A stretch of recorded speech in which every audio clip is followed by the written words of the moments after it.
Hello there, World of Tankers, and welcome to the channel. I'm your host, Beans, and in today's video, we are taking a look at the Vickers Mk3. This is a British Tier 10 medium that is currently in the super test for World of Tanks. In today's video, we're going to be taking a look at its stats, the possibility of this being an entire tech tree line being added into the game, and overall, what I think about this vehicle. So, the first thing I wanted to talk about is the fact that this tank already exists in World of Tanks Blitz. It's called the Vickers Lite. Get a good look at this picture of the vehicle up top, and now let me go into my World of Tanks Blitz garage, and look at this. I mean, they're the same vehicle. It's literally called the Vickers Lite.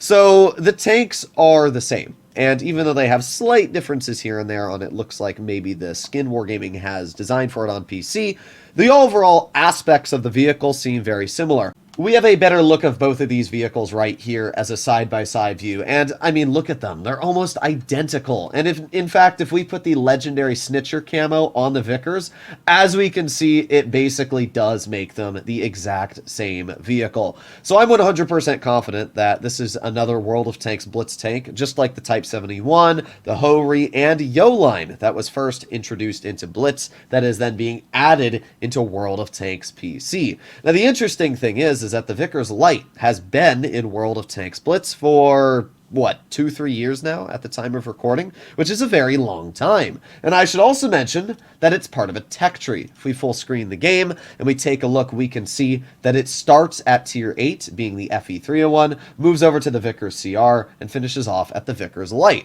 And the funny thing about this whole line is that as it was introduced into the game, and today, they basically play like mediums. Like, while this vehicle is a light tank, features 160 mils on the turret and 76 mils of angled armor on the upper plate. The Vickers CR features 76 mils on the frontal hull, 127 on the turret, and the Vickers Lite actually has a mantlet, which is about 250 mils thick, has 10 degrees of gun depression, and a hull that's 120, which at this angle actually allows it to get proper bounces. So I've always found that quite funny about the vehicle. And taking a look at the armor that this tank has, we can see the hull is 60 mils, it's 30 on the sides and 20 on the rear. It's actually weaker on the Vickers Mk3 on PC than it is on the Lite in Blitz. So yeah, overall, I can say that this is just the same tank ported over. The reason why the Vickers Lite was added into World of Tanks Blitz and not the Manticore is because when the Manticore was first released into World of Tanks, it was such a publicity failure due to the fact the vehicle had almost no ammunition and nobody wanted to grind it, that World of Tanks Blitz just said, screw that, we're not releasing the Manticore, and they decided to go their own way and make the Vickers line. And now it seems that PC is adopting this line into mediums.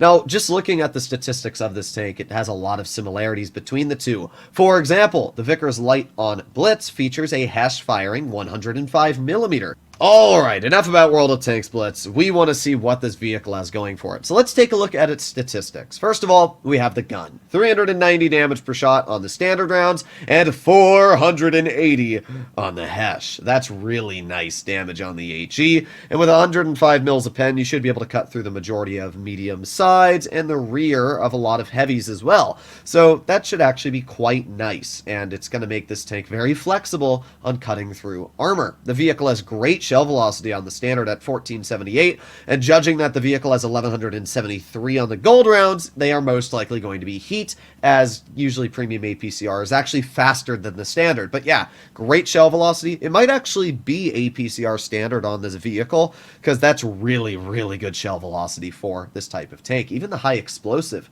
has really good shell velocity. The vehicle's reload is 8.5 seconds, and doing the conversion of 390 alpha with an 8.5 second base reload, and this vehicle is able to have 2,752 base DPM. That means if you were to fully kit out this tank, running food, running rammer, you could probably get this to maybe 3,500 DPM, upwards of there. So really good DPM overall. Nothing crazy, but it's enough to get the job done, especially when you take a look at this vehicle's 10 degrees of gun depression and fantastic 0.3 dispersion and 2 seconds of aiming time. So, like, yeah, it's not an incredible gun, but it seems very, very accurate. And when you pair that with solid DPM, I think it'll be quite a capable tank. Taking a look at the mobility, the vehicle's able to reach a top speed of 50 which is actually slower than I thought it would be for a vehicle that has such poor armor. So a little unfortunate there. Reverse is very fast though. 25 reverse is super, super good for a medium. So at least you got that going for you. It's also got a very good power to weight. Base of 18.6. If you got this vehicle fully equipped, it's probably going to be sitting upwards of 20. So it's really going to depend on the terrain resistances, whether this vehicle is going to be mobile or not. The ultra traverse speed is obviously always going to be good as it is a medium, although the G-Sora 1010, which I played, has really bad traverse speed, so maybe that's a lie there. The survivability is really the important part when it comes to this tank, and it's rather interesting looking. The HP is pretty average at 1900, but it's the hull and turret armor. The hull is 60 mils thick. Now, 60 mils angled means that it's still going to be quite tricky to pen, as the only tank that will be able to overmatch the upper plate when using gun depression is an FE2 and 5B 183 with 3 calibers rule added in mind.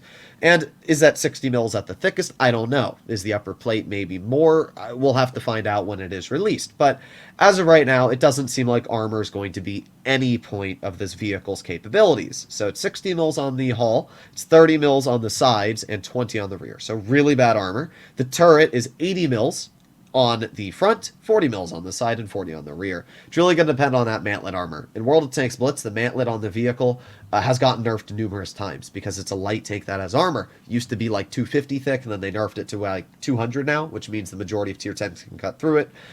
So we'll have to see how Wargaming balances this vehicle. Is it going to have a really strong mantlet, or is it just going to be a big old pinata once it gets lit up?